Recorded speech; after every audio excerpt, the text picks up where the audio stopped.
Nicole Scherzinger at dalawa pang Phil-Am nanalo sa Tony Awards 2025. Kamakailan sa Los Angeles, California, isang makasaysayang tagumpay ang naitala para sa mga Pilipino nang nagwagi ng Tony Awards ang tatlong Filipino-American performers.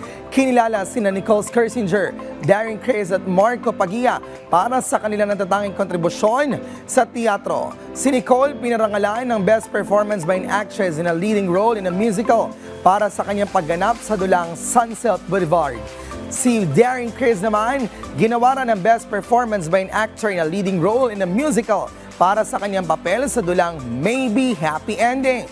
At si Marco Paggia na isang orchestrator at musical director, nagwagi ng dalawang Tony Awards sa kategoryang Best Orchestrations para sa musikal na Buena Vista Social Club. Ang mga tagumpay na ito ay hindi lamang simbolo ng kanilang kahusayan sa larangan ng teatro, kundi pati na rin ang patuloy ng pag-angat ng kultura at talento ng mga Pilipino sa international stage.